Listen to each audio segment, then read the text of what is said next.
What's going on, ladies and gentlemen? Welcome back to the Otaku Kickback sessions. As always, I am one of your two co-hosts, Easy the Shinobi, and presenting my second co-host, Green Specter. Yo, was good. What's good? What's good? Happy Friday, everybody! Even though I'm pretty sure this is going to come out on Monday or Tuesday, early next week, but it is Friday. Taking the day off work today. Currently on vacation. Just doing a little dog sitting. Got the doggo. She just went into the room, going to go chill because she doesn't want to listen to my weeaboo talk. Well, yeah, I wouldn't want to listen to you if you sat on me. Well, I didn't sit on. I'm not sitting on the dog, and you still have to listen to me. Yeah, but you said you were dog sitting. It's not nice. You could break her ribs. Hehe. That was a fucking terrible joke. God. I'm assuming now that now that we're heading into the weekend, you're on your dad joke run. Maybe. That's the way. But yeah, no, like the last episode, we did mention that we were heading out to Anime Expo. That was a few weeks. Obviously, that was at the start of the month. But we've been back for a few weeks. Spent a good about a week or so in Los Angeles. Wanted to get in some sites early and stuff, but hell, it was a good trip. It was a fun trip. What'd you think about it? It was good. I No? enjoyed it. I saw a lot of people, but I was too nervous to actually approach them and say, hey, can I take a selfie with you? Yeah, I mean, you shouldn't be nervous, dog. I mean, you're on your own. You're a YouTuber, 5K subscribers, Okay? No, no, no. or is that a different one? Perhaps. No, yeah, I can't blame you. I was a bit nervous too. I did manage to get some good photos. Special thanks again. Quick special thanks to the people that I asked for cosplay photos of. Y'all were some solid ass people. Very nice, very nice, very friendly.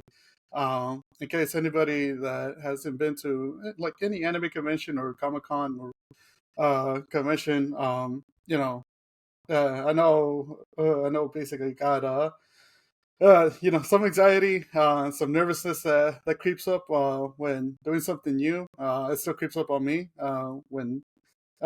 whenever I go and ask for photos and stuff. But trust me, these are some very friendly people.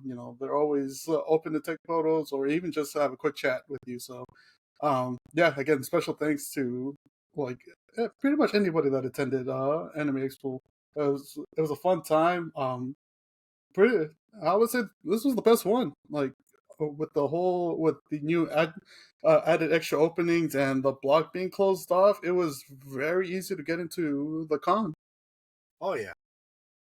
Yeah, it was really easy to walk through. I mean, other than Artist Alley, but I mean, Artist Alley is always kind of bunched up because seeing as how I think if I remember saying correctly, I think the Kentia Hall is mainly used for a garage space, and so uh, kind of it kind of does squeeze in a lot of people there, a lot of foot traffic. But other than that, I mean, it was really solid. And kind of still on it. What was your favorite part of the weekend? For AX, I I really enjoyed how air conditioned Artist Alley was. Oh yeah, the air conditioned, at least the spots where you could feel it the most. It was super relieving because man, that thing cooks up in there, and so thank God for the air condition. Well, what about the weekend in general? Because I know we went to Little Tokyo as well. We went like the day before AX, and then I Yeah, think yeah, because we always get in the habit of like, oh, we're gonna go 2 days before, yeah, so we can just see the sights, eat some food, and do all that shit. yeah, It was really good. I enjoyed it. We didn't get to go everywhere yeah. like we planned, but sometimes plans don't go exactly as they should. Yeah, yeah, that's we did have to miss out some spots. I did. I was kind of bummed out that we couldn't go to the Griffin Observatory. Um, but other than that, I mean, it was really solid. You know, we went to Jungle Hobby. We tried some ramen. I'm blanking out on the name of the restaurant, but it was really good. We yeah, I mean, we had a good time. Picked up some figures, picked up some manga. Um, I picked up some basically prints from Artist Alley. Surprisingly enough, I think we kind of spent less than we did in previous cons. Yeah, it's just because we got into the mentality of like, all right, do I want it or do I need it? And if I Yeah, need it, how bad? yeah, exactly. Like, how bad do you want it? Though I will say, one thing I do remember is when we were going through Artist Alley and stuff, and I found I found a Rosanna print the same day I think that the summer event for Nikkei dropped. Oh yeah, Yeah, and I was like, I saw the glint in your eyes, and you're like, ooh, I want that. I don't give a fuck how much money I have. I need it. See, here's the thing: there wasn't any Rosanna stuff beforehand, and then as soon as I saw it, I was like, "Fuck it, I'm gonna get it. I'm gonna wait till next. I know the following week, the actual the actual summer model came out in the game, but fuck it, you know what? 7 days beforehand, let me get this print real quick. Yeah. Yeah, Though, though. though one thing I am glad for, because Yeah. I've been searching all over Artist Alley, and I'm so glad I found them. I just want to give a shout out to Yen Pen, which is the person I buy my credit card wallets from, with Oh yeah. like Hololive designs, Genshin designs, and a bunch of other designs that they have. They have a store. They have an online store where you can buy pins, posters, shirts, and all that other stuff. You know, just a little shameless shout out. No, that's not shame. Oh yeah, no, that is it's just a quick shameless shout out because man, she does really good work in with basically the minimal wallets. Because I know you have three for through the Genshin minimal wallets, and man, they're good. Yeah, and apparently she did tell us stories on how like other people bought the same wallets, and Mm, one of them apparently their house burnt down, and they were so worried and all that stuff, and thankfully the wallet did survive mm, with all of their stuff inside. So it was like she was just getting praise here and there from like other people online saying, "Oh, your wallets are so good. Your wallet saved my life." Because of like your credit card, your ID is pretty much your life, and if you lose that, then mm. it's a pain in the ass having to go to the DMV and saying, "Hey, I lost my ID. Can I have another one?" And they're like, "Who the fuck are you? You don't have ID, so I don't know you." Oh man, no, yeah, but not like those wallets are durable, and not to mention the little like I think it's called the NPC reader, because they actually read through the wallet as well, because I know you used it when we had for the hotel, to unlock it, and you didn't have to take out the key card from the wallet to basically unlock it. Yeah. Yeah, well, yeah. Shout out to Yenpin. She makes fantastic. She makes fantastic minimal wallets. Go check her out, as Specter said, and it's a good purchase. It's a really good purchase. Um, Yen Pen, YEN space PEN. there we go. Just a little shameless plug. Shameless plug. We support Yenpen. We support any of the artists in Artist Alley. Y'all did some fantastic work at AX, and looking forward to the next one. Though I will say one of the things that did surprise me, was basically how fuel efficient we got for the con. Yeah, because we did get a rental car. We did drive all the way over there. Uh, yeah, the it was something unexpected because the cars we were supposed to get, they were like, nah. we can't give you these cars because technically they're under maintenance.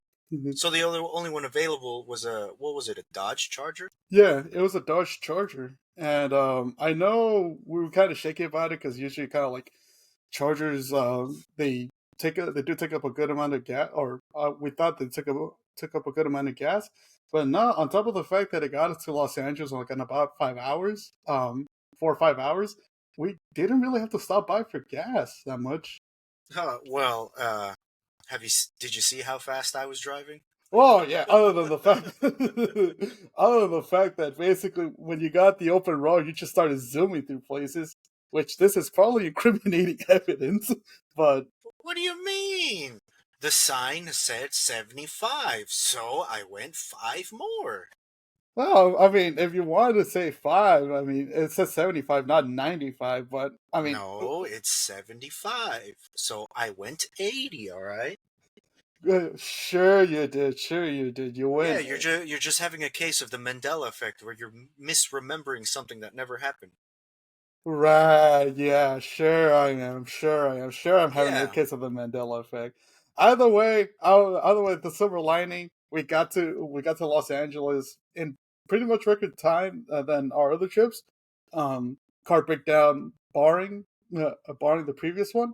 Um, but and dude, we really didn't really waste that much on gas either. Like in the city, no, no, I think we just filled up like once, and we then. we we filled up once before hitting the mountains, Mhm. and then after that, we pretty much just used that gas for the entirety of the trip until leaving, where we topped off and then just left with that. Mhm. Yeah, and that really did save us a good couple bucks. So, in case you're looking, you guys, any of you out there are looking to basically make a long drive to Anime Expo or pretty much to any con, I mean, I'd say look into a Charger because that thing, you know, Hashtag not sponsored. hashtag not sponsored. But yeah, no, that thing saves on a lot of gas, and I mean, fuck it, if you're down for it, you could gun it. Just be on the lookout for cops because you never know. Um, And make sure you're a professional like I am. exactly, because this man is a professional. He could either be a professional or reckless, but fuck it, you know what? We live. I can be both with the right incentive. What do you mean the right incentive? Yes. Oh man, the one I don't know why this popped into my mind. Going back to the print stuff, I did start laughing at the like. This was when we came back, and you had messaged me on Discord that the Rosanna summer variant was now out on Nikkei, and I was just in the middle of work. I was just like, you know what, fuck it, I'm just gonna go and spend the golden tickets I had because I had like 200. And I ended up doing. Pathetic. What do you mean pathetic? I told you like days beforehand I was gonna do it, and then you ended up sending me a thing like a Sonic the Hedgehog meme. It's that one where it's like you think you're slick, silence on it. I'm just like, but why? You knew I was doing this. Yes, and I have a shitload of memes that I'm just waiting to use. You tell me you have a whole backlog of memes that for any response for every event that goes on. I mean, there's literally a tab on. I have a little folder on my desktop. I'm looking at it right now that Hmm. says memes, and then next to it, I have meme icons. Hey, man, I'm prepared for any response. I just need to wait for when. Not a matter of if, it's a matter of when at this point. Exactly. Oh man, you're too much sometimes. No, why, thank you. God. But yeah, now that we're back, I think we're sort of done conning for the year. Who knows? There are some stuff in the bay that might go check out, might not. Um, Depending if we're looking to make our wallet suffer a bit more, probably not, but never know. But yeah, overall, AX 2024 was a success. Yeah, I do want to talk about two things. Go ahead, floor is yours, sir.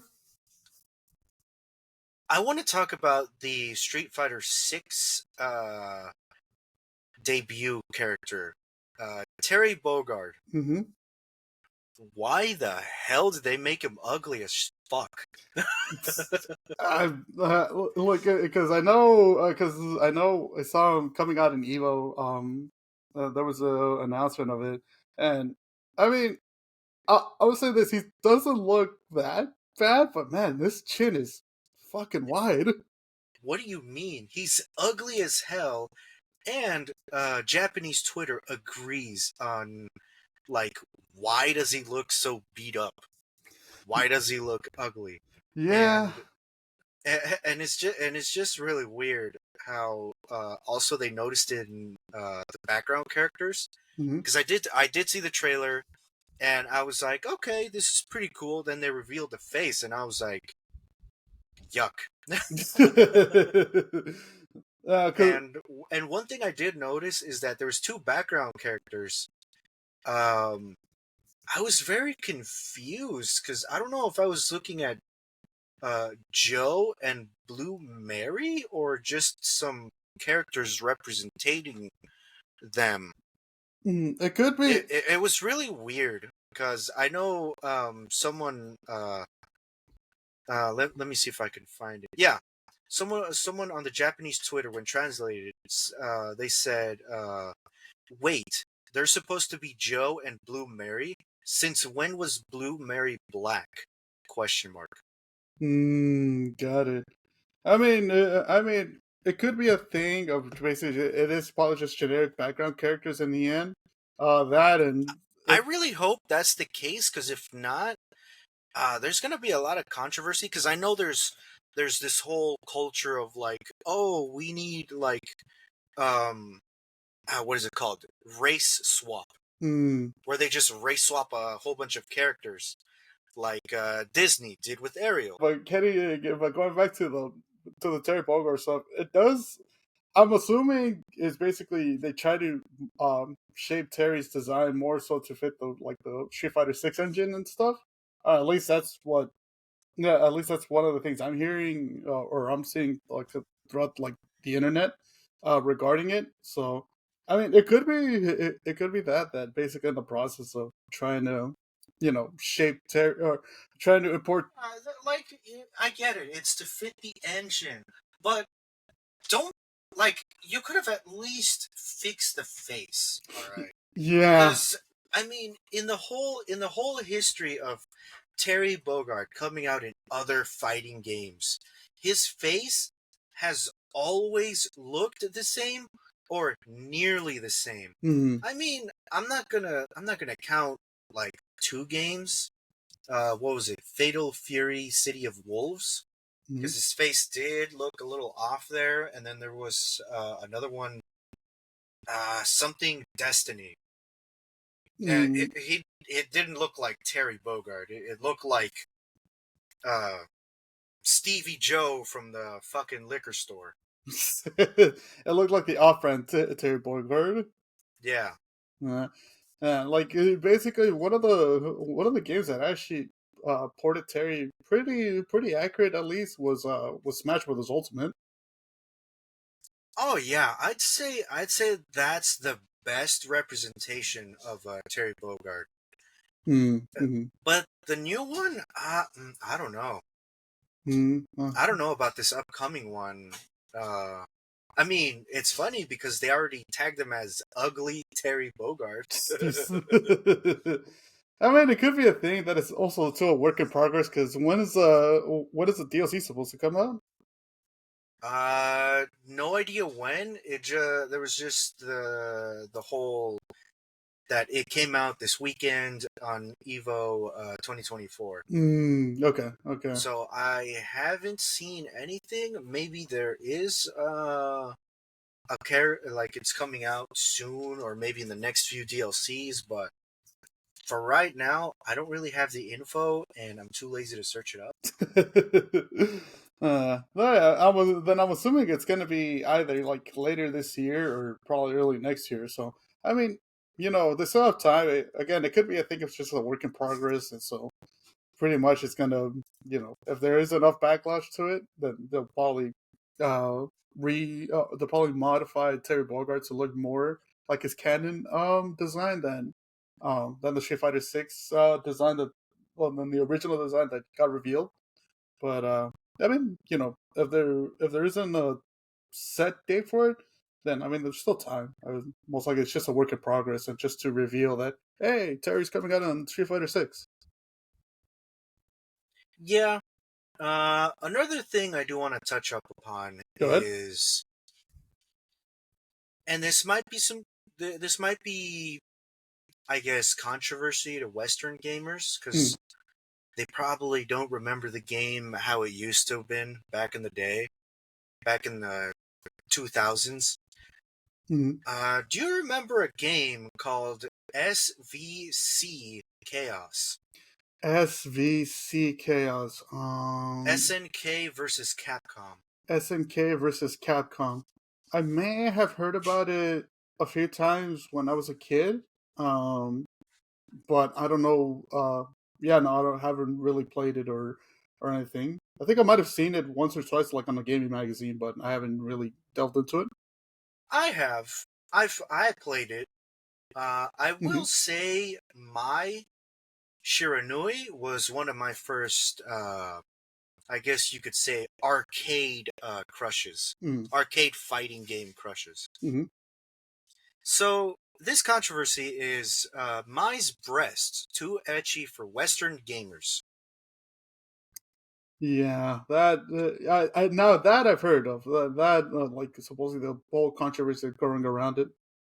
Yeah, so here's the article itself.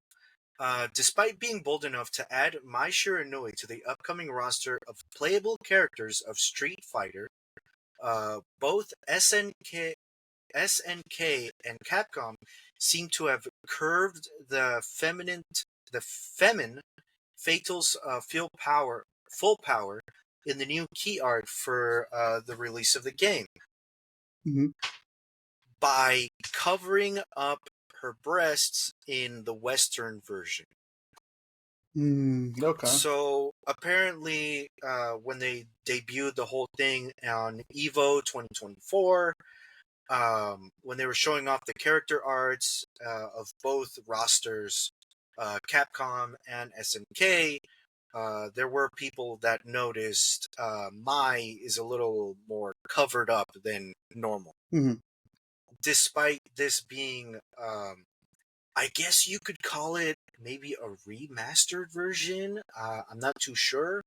I don't have all of the info, but the new art is showing off characters from both sides was released, but it didn't take too much long to see that the bikini-cladded princess Athena was cut off on the poster, despite Red also showing off his abs, while Mai was covered up.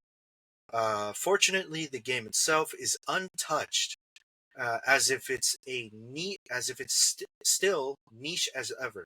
Hmm. While some features like training mode with the ability to turn on hitbox were added, there was also some conspicuous new disclaimers during the boot up game showing off the amount of hedging the company had to do in order to avoid people attacking them. And this is the boot up screen, the warning Hmm.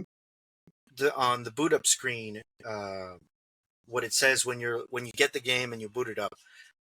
This Hmm. product aims to faithfully recreate the content of the original game at the time of the release in 2023. Sorry, 2003. I had a dyslexia moment. As much as possible. Therefore, the content of this game does not represent the ideas of our company, but as provided as is, respecting the original intent of the game, and is not intended to promote or attack any particular ideology or group. Okay. Pretty So, much saying that's pretty much a disclaimer saying, "Hey, we just remastered it, all right, from the original game from 2003. Don't hate us." yeah, and it makes sense that it. I mean, if this is just a remaster from the 2003 game, I mean, it makes sense that they keep the original designs of the remaster or from the original content. Yeah, and I have to assume that when they showed the trailer off at Evo, they showed, like all companies do. Nikkei does this all the time, Mm, where they make two trailers. One is the censored trailer for like global release. The audience is like, "Oh yeah, look, it's the trailer of a fighting game that's being remastered." And then later on YouTube or wherever their official site is, they'll show the original trailer mm. of how the characters actually look like, character designs, the models, and all that jazz. Yeah. Yeah, no, yeah, because I do know that. I do. I've seen that from Shift Up. Whenever they release any Nikkei stuff, usually on YouTube they release a more, I guess, the original trailer that airs in kind of like Korea or Japan or different in other countries. Yeah, Oh yeah, but I mean, yeah, but I mean, at the end of the day, they are, SNK, they just put the warning out there. It's like, hey, this is just a remaster. This is an original design. You know, don't look more. Essentially, say don't look more into it than it needs to because it's a design. yeah. This is a design that existed since the time of well, when everything was laid back in like from what 2000s or from no, not even from 2000s, from like 1995 to I want to say 2009, Because when the because those are I want to say the years where there was no restrictions on anything. You could get away with certain jokes or mm, certain character designs, and mm. then after that, uh, TV programming was like, nah, we got to do a whole bunch of censorship.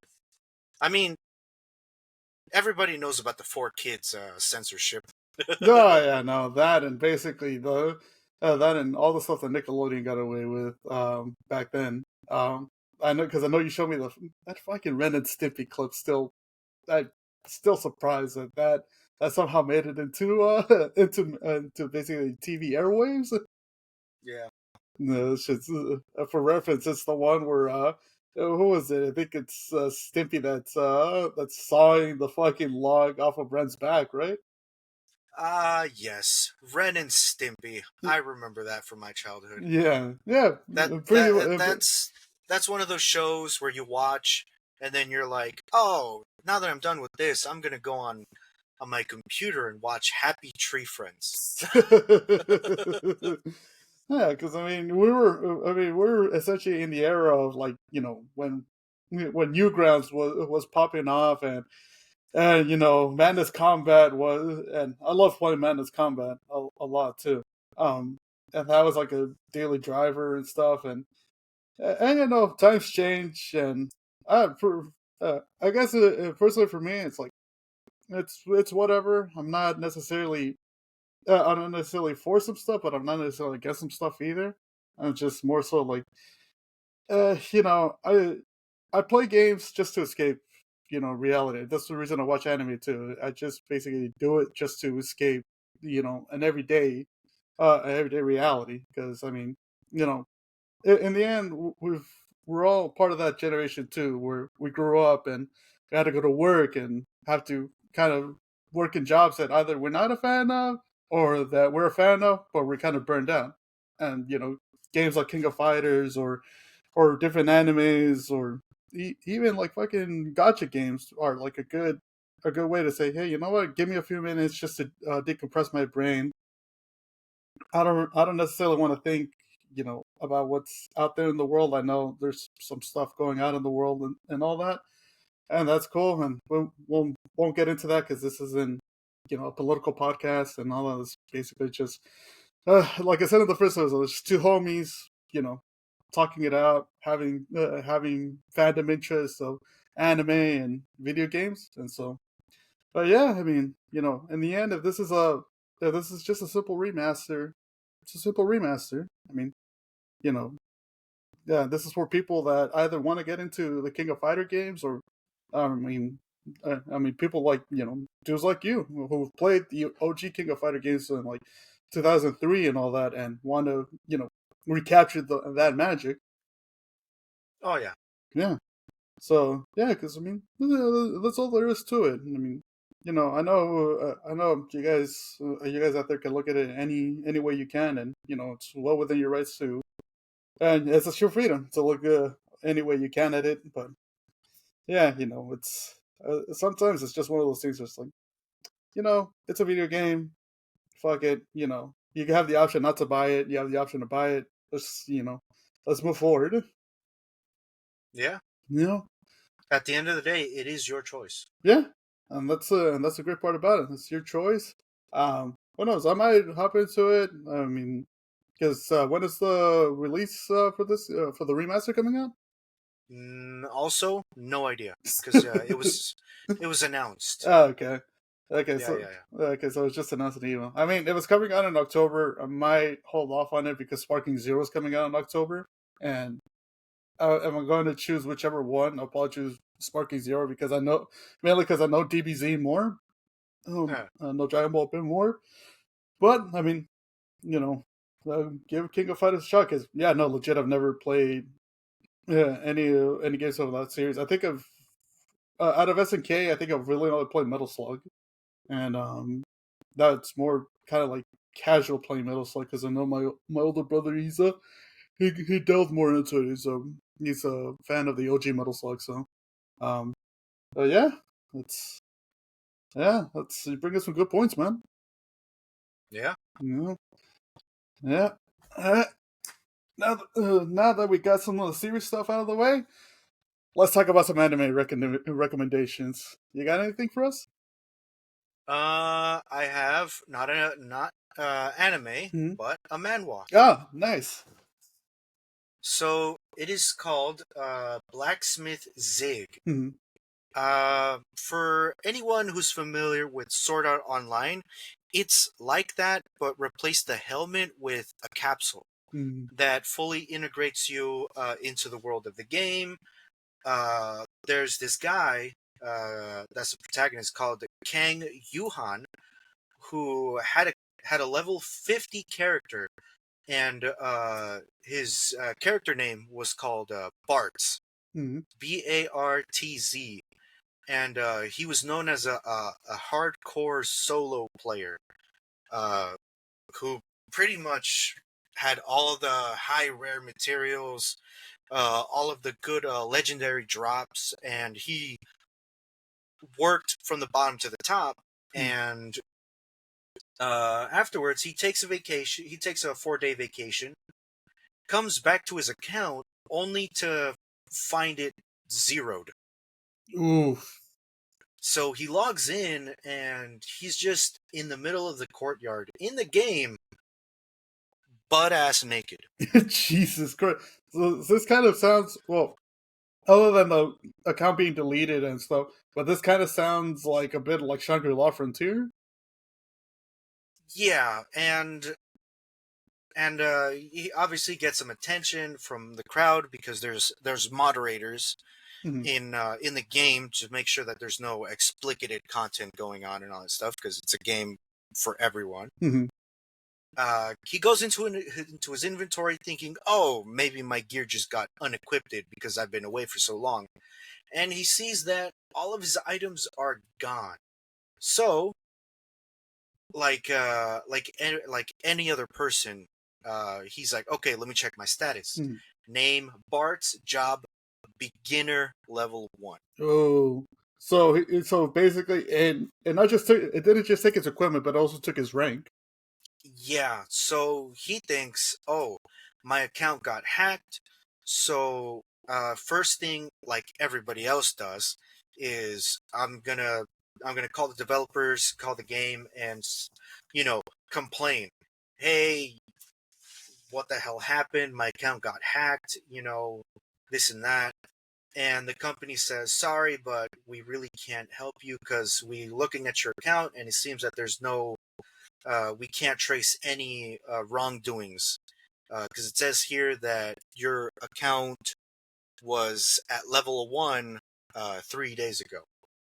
Whoa, damn. So he's just pissed. He's bummed because it's like, oh, his my account is pretty much gone. My level 50 character that I've worked so hard is donezo, and I find it hilarious that he's mourning the death of his character by putting the face of his character in a frame, and then on top of it with duct tape puts "Rip Bartz." He held a whole funeral for his character. Yeah, I mean, you would too if you had all the rare equipment and you were known as like the best of the best and all that stuff. No, I mean, shit. To some degree, yeah. I mean, I was gonna. I mean, I did felt some grief and stuff over some of the basically characters that I've created in like say NBA 2K and stuff that either I had to give away or got deleted due to shenanigans. Um, but yeah, no, I feel this man's pain. I wouldn't have a whole ass funeral over it, but I feel this man's pain. Yeah, so he gets an idea. He's like, okay, you know what? I'll find the hacker myself, but I gotta make it inconspicuous. Mm. So he starts a new account. He goes by the name Zig, Zigg, uh, and he is inspired to become a blacksmith because in the game, instead of like, oh, you can like just buy a new weapon. But some people, because it's a game where you're fully immersed and all that stuff, obviously some weapons are like, oh, this weapon means a lot to me. I'm just gonna repair it and then not use it. I'm hanging on my wall, keep it a decoration as like, oh, my first weapon, or like, oh, my first dragon slaying sword, or etc., etc. Right. Because he has all of this knowledge and all this information, he's like, all right, cool. I'm gonna become a blacksmith. I'm gonna open my own store, and because obviously they're not gonna sell my equipment because selling equipment in real life is a no-no. Mm-hmm. They have to trade it to other people. So that's how he's gonna find the hacker by Okay. backtracking all of his probably traded equipment and finding the person who's been trading or selling in game all of his equipment, and confronting the hacker and telling him, hey dude, you zeroed out my account, what the hell. Right. And this is all just chapter 1. Oh, okay. So he's basically so he sets up this plot to try to catch the hacker, and by essentially becoming a blacksmith and seeing if the hacker is going to basically try to take the equipment that he makes. Yes, and one thing to know about the in this universe, apparently blacksmiths is not a useless job, but it's not a job that people like. Ah, okay, okay. So, Because there are NPCs in the game, aside from the player characters, and the majority of the blacksmiths are NPCs. okay. Oh, okay. So, I mean, that kind of makes sense too, because you're sort of blended into the NPC crowd, especially if you're kind of trying to hunt down this hacker. Yeah, and you want to know the interesting part, because at the end of the chapter 1, it is revealed that there's something shady going on with the company that made the game. Oh, okay, okay. So I'm guessing, because I haven't read past chapter 1. Well, I haven't read past chapter 3 because it was actually pretty good. I got immersed into Mhm. it. Uh, Nice. it seems like they're gonna add a new feature in the game that, like like in real world, they add a new feature to the game, and then it completely breaks the game, and a lot of people are like, "Oh, this is horrible. I'm not going to play this game." Okay. Huh. And it I don't. has, and I think it has to do something with zeroing master accounts, like people who are at higher ranks, and it's like, "Oh, you've been higher rank."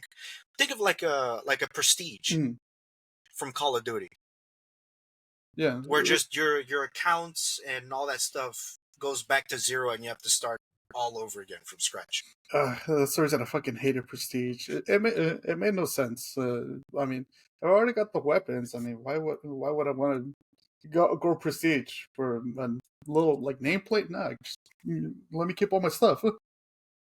But no, yeah, it does. But for the in the manual, it does sound like it. I'm willing to bet that it wasn't so much as a hacker, that it was somebody within the gaming company for that game that essentially just cleared out Zig's account in general. and and using him like some kind of guinea pig or something like that to see Yeah, exactly. how well like, oh, I had future knowledge of being a swordsman and taking down monsters. How well is my knowledge with another class or something like that? You know what I mean? Yeah, exactly. Essentially putting him down into not just any other class, but to sort of one of the more unpopular classes, which is the blacksmith. Yeah. Though it is good. There are plenty of chapters to read. It has 54 chapters. 54 chapters. It's not bad. You get a solid, basically good few like month or two out of reading it. Like how many pages is it per chapter? So because it's a manhwa, it's up and down. Up and down. Okay. Okay. So like on average, it would probably be like 13 pages, 14 pages, I want to say, yeah, maybe like 20, 20. Oh, okay, that's not bad. Let's see. 20 scans per chapter, maybe Hmm. 20, 25. Oh, okay. That's pretty good. And is it one of those ones that comes out weekly or? It's by the look of it, it seems like it's a more of a monthly thing. Oh, okay. Yeah, because the last update was last month. Okay, so I'm assuming it is a monthly release, with the little extra time for the English translation to come out. But no, that sounds interesting. At least from the first few chapters that or at least from the based off the first chapter that you told us about. What's it called again? So it is called Blacksmith Zig. Blacksmith Zig. Yeah, I mean, it does sound interesting. It does sound like there's a good amount of mystery behind it. Um, it does, like I mentioned, it does sort of remind me of Shangri-La Frontier. Because it almost has almost the same premise and background, except, well, I haven't really gotten to the part in the anime, if there's anything that has to do with the gaming company. Regarding it, they do foreshadow it at least in the third episode where I left off. Um, but no, yeah, it does remind me of it, and it does sound interesting. Yep. Yeah. Yeah, and it's a monthly comic or a monthly manhwa, and it's still ongoing. So it's not one of those like, oh, it has 57 chapters and then just never again. Oof. Yeah. No. But yeah, it's ongoing, full color, web comic, fantasy, magic, video games. All Uh, all the good yeah, stuff. yeah, pretty much. All the good stuff on it. Nice. So I actually got two things that I want to recommend. One is of anime and one is a manga. Let's actually get into the anime here a bit, because this is going to be essentially a quick 3 episode review. Not spoiler heavy for it. Just going through a bit of the overview. Um, of VTuber Legend, how I went viral after forgetting to turn off my stream. It is one of the new summer ones that just came out I think a few weeks ago. I was hearing a lot about it on like Twitter and Instagram, and so I was like, you know what? I have like a few days off. Let me go check it out real quick, dude. It is pretty fucking funny. So how it starts off is basically so the main character is this fledgling VTuber. Her real name is Yuki Tanaka, but she goes by her VTuber persona, was was called Awayuki Kokorone, and so Oh, wait a minute. That name sounds familiar. yeah, no, like Wait, didn't she do a collab with Marine? Uh, yeah, like, like years ago? yeah, she did, and that was the part that kind of surprised me about it too, because on social media that popped up is like I think this was right before the anime came out, or it's like oh no wonder she looks familiar. She did a collaboration with Marine and like two. Wow, so they were setting stuff up before the anime came out, just so they could have like IRL footage. Yeah, and that was what shocked or not shocking, was very, like a pleasant surprise about it. I was like, huh. Um, and it's the exact same model too that they use for that. They use it in the anime, and so how it goes about is that it does tell the story of Kokorone of Awayuki, also known as Awa-chan in the first few episodes. So her persona is kind of like this like snow-based ladylike VTuber. Um, basically streaming in the evening, and she's refined, she's elegant, and all that.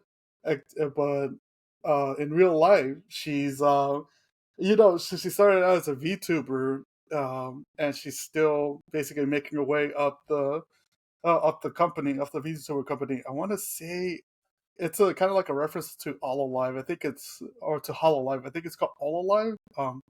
I'm blanking out on the name of the company. Um, and so she does get like a few viewers, but it's one of those things where she's just like, I kind of wish I would figure out what I'm doing, so that what I'm doing wrong, so that way I could shoot up in views and kind of become more noticed by VTuber fans and by her company. And so one day after one of her streams, after her streams ends, she shuts it off and and now basically she thinks she's in relax mode, so she goes gets a few Stro Zero beers. It's like this like lemon beer and stuff. She starts downing them, and then we see the real Awa-chan come out, or instead of being elegant and ladylike, she is fucking zonked out of her out of her gourd. Wow.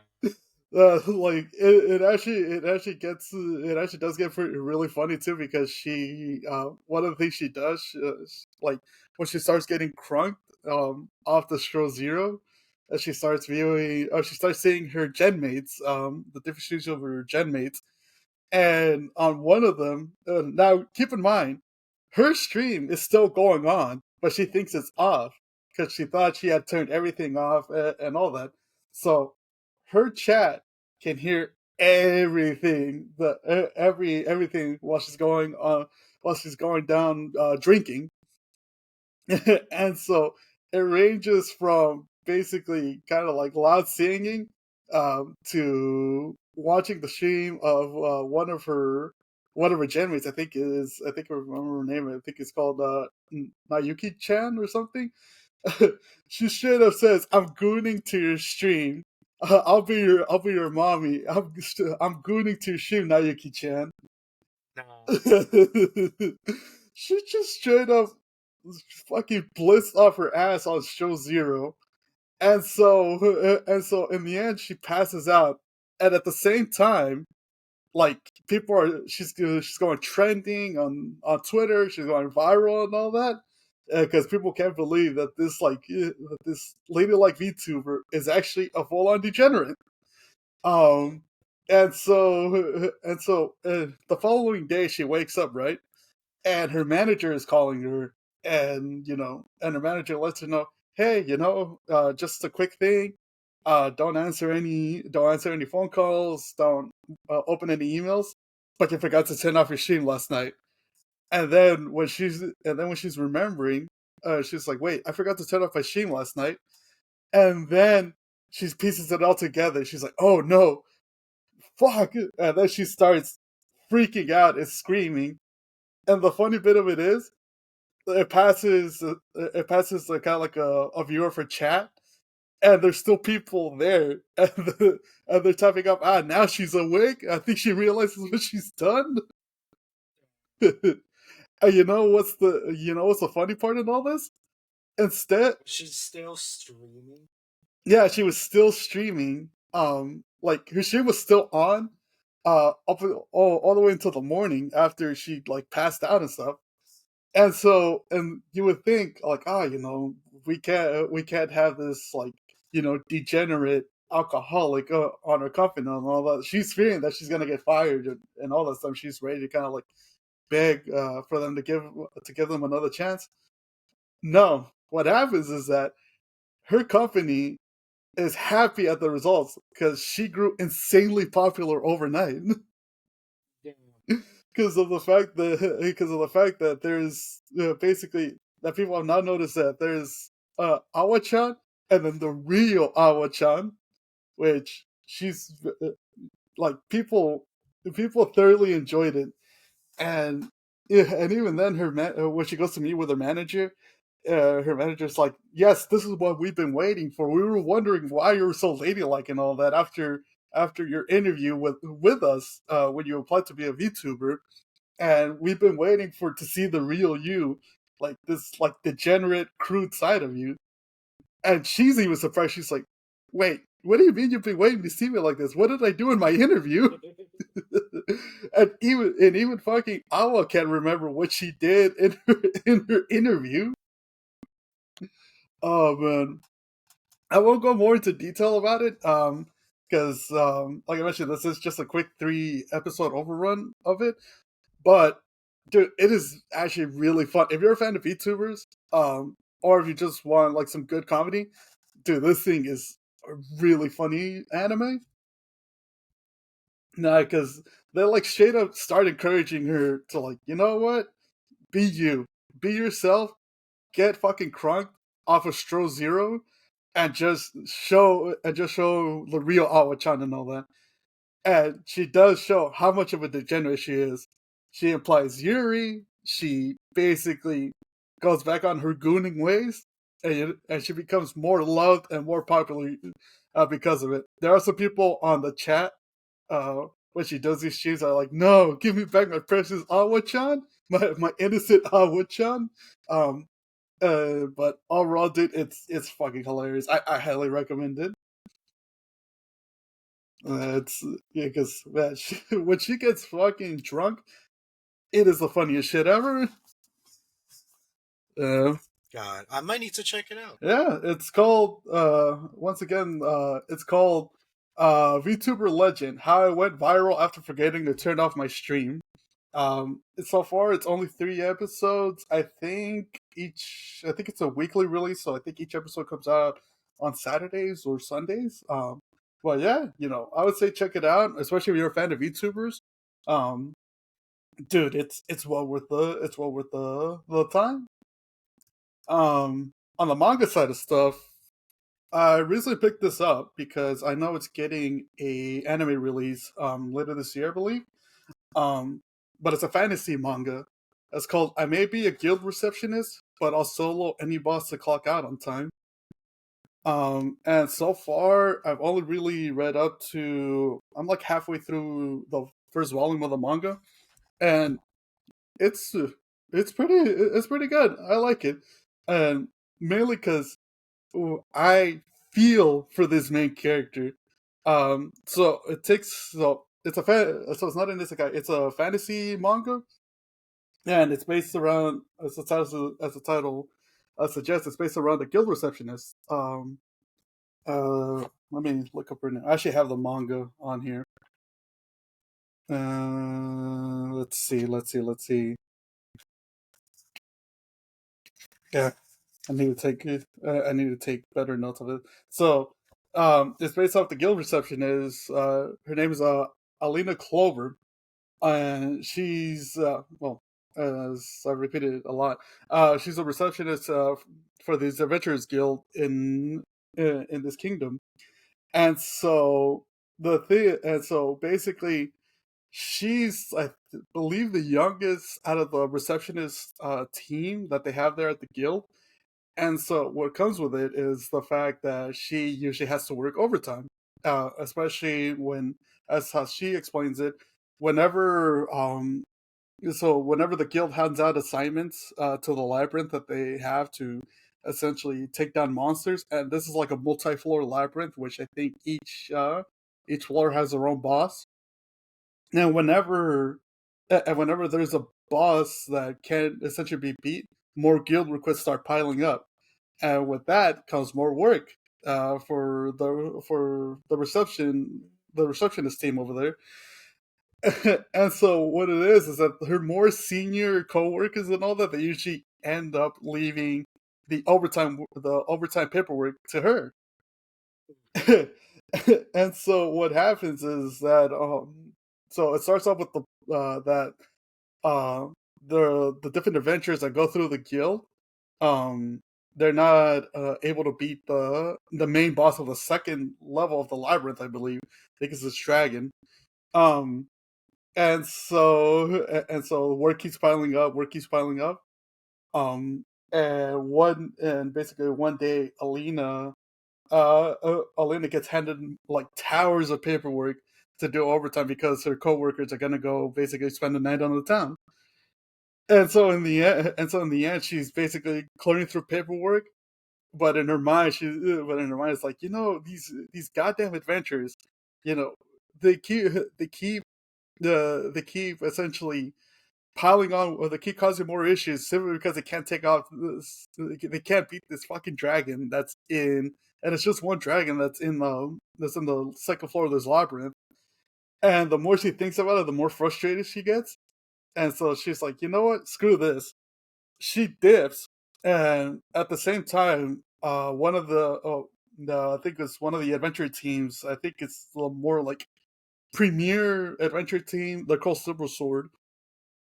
They're actually about to face off the dragon, and so they go and they pass the battle of the dragon. But they pass Silver Sword's battle versus the dragon. Um, and like usual, like all the previous adventures, they're struggling against it, even to the point where their tank, who they thought was like one of the best attackers that they have, because I believe he's a rank 2 adventurer. He gets taken out quickly, and so at that point they're like ready to retreat. They're ready to just say, you know what, we're gonna live to fight another day. Let's just bail out of here because this dragon's too tough. Until a mysterious hooded figure shows up and and basically steps up to the dragon, and the dragon's about to basically catch this new figure. But the new figure summons out of thin air a giant hammer, and she just thwacks the drag. She jumps up and thwacks the dragon right on the skull, and that hooded figure is Alina. So she took it upon herself to go fight the dragon on her own, not because of the thing of like, oh yeah, you know what, I want to help these adventurers now, but more so because this dragon has been such a pain in her ass because it's inadvertently causing or indirectly causing the whole like chore of overtime work that she's had to do, um and all that, and she's had to stay behind so she can't clock off work on time. And so she decides, fuck it, I'll go. If no one's killing this dragon, I'll go kill the son of a bitch myself. And so she fucking knocks out this dragon in like 2 hits. And instead of and basically once it's completely out, she walks up to the dragon's like body, and she starts bashing it over and over, while saying it's your fucking fault that I have to do so much goddamn overtime, and that these adventurers can't do anything about it, and you won't let me go home on time. And so and so after basically recreating her best rage room impression with this dragon's corpse, the dragon finally dissipates. She took out the level 2 boss on her own, and then she just yeah, and then she just walks out. Meanwhile, the rest of the Silver Sword people, because they're still there, they didn't leave. They're looking like confused. It's like, wait a minute. So we're like a top tier adventure rank team, and we couldn't even take out this dragon. But this random person with a giant hammer manages to one shot it, and then essentially just kick the ever living shit out of this dragon like it's nothing. Um, I have to feel like this receptionist used to be like an S rank. no, there's the thing. Or at least so far, it hasn't been explained that she's an S rank adventurer and everything. She's just like shit of a receptionist. Um, because the thing is, in that world, in that kingdom, the receptionist can't have any side jobs either. So, but she printed out an adventure rank card on her own in secret, and so she has the adventure rank of one being the highest tier rank. Um, so yeah, it's like she's basically at the top, at the very top at the very top of the ladder or the pyramid, and she just basically bells. Um, and I just got earlier today. I just got to the point of where the leader of the Silver Sword team. His name is Jade, and he's going because he's amazed by it. He's like, this could be the person to replace our tank who quote unquote or who retired because quote unquote, oh, I'm too injured. I can't go on anymore. When in reality, his pride was just cut down because simply because Alina just showed him up and all that, and it's and basically his pride got shot. He's like, yeah, no, I'm not doing this anymore. I quit. I retire. Um, and so for the month afterwards, Jade is looking around. He's trying to find the mysterious figure with a giant that could summon a giant hammer and all that, and yeah, and that's until he sees Alina out in public, and he realizes, wait, she fits the description of the hooded figure that I saw because he was able to see her face, and so he goes and over there and he tries to convince her, hey, do you want to join Silver Sword? You can replace our tanker, and she just straight up tells him no, and then she keeps he keeps trying to bug her into it until until he tells her, I said no, now get out of here before I rip your damn guts out like I did to that dragon. and so and so Jade, he leaves because she's giving off this fucking killing aura, right? And so when she's on her way home, when Alina's on her way home, Jade stops her again, trying to convince her, oh, please join Silver Sword and all that. You'd be perfect for it. Until she reveals the reason why she's not an adventurer, she doesn't become an adventurer, mainly because of the stability that her receptionist job gives her. Because think of it as the equivalent of a government job in here, where it's like you get a simple paycheck, you get basically you're guaranteed a job for life, you're guaranteed like essentially a good a solid living. Like you can't, and even then you cannot get fired. Like the only way you could get, I'm pretty sure the only way you could get fired is if you have a side job, but you have a job for life. You're all set. And she doesn't want to give that up. Uh, and so that's the reason why she's also keeping Jade in secret. Where it's like, oh, if you tell anybody, I will fucking kill you.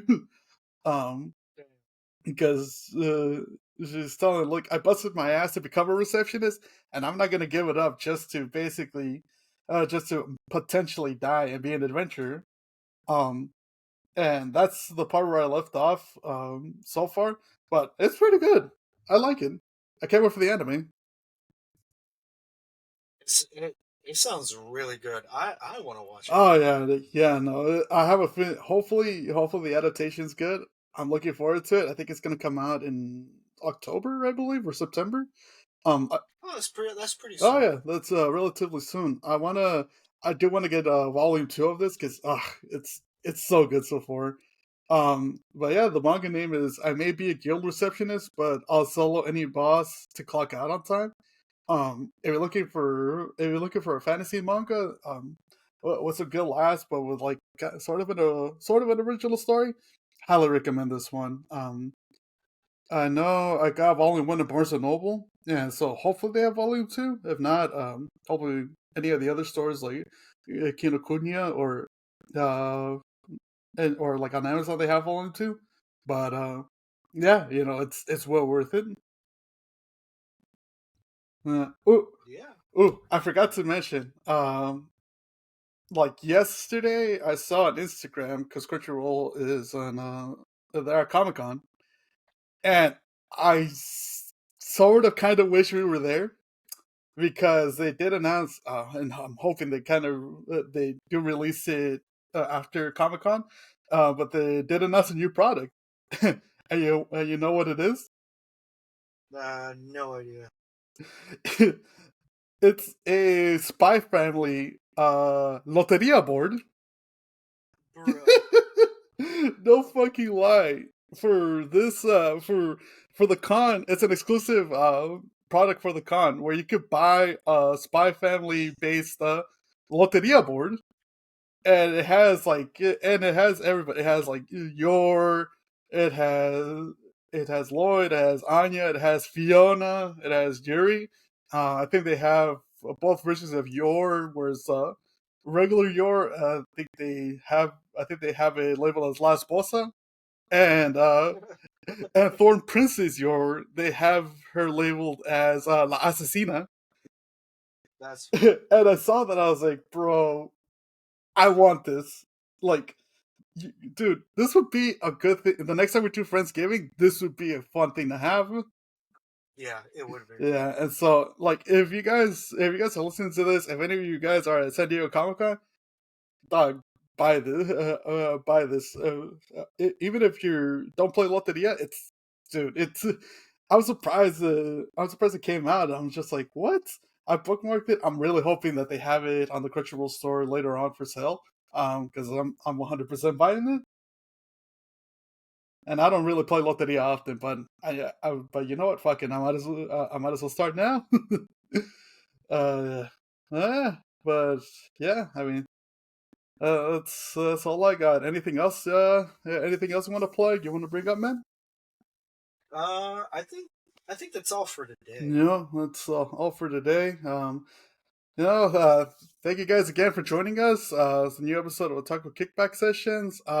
I'm gonna go play a little bit more College Football 25 because that came out like last week, and I've just been pretty much like a gremlin on it.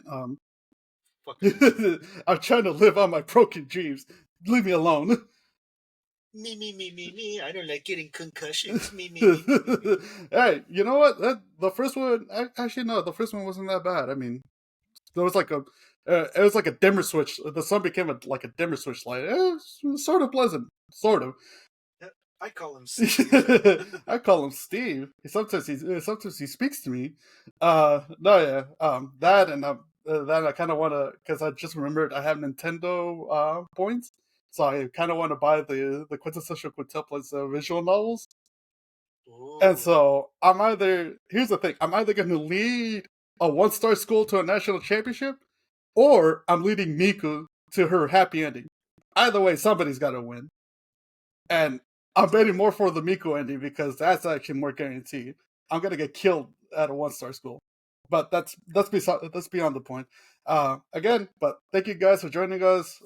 Have a happy Friday. Have a happy weekend. This will come out maybe on Saturday. or maybe early next week because I know we're gonna go watch Deadpool and Wolverine. Next up, Oh, it's gonna be so oh fun. dude, I'm so stoked. I can't wait. We're gonna cover that a bit on the next one.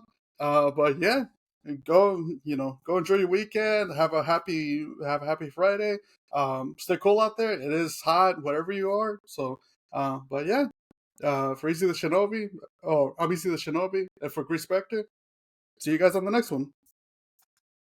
Laters.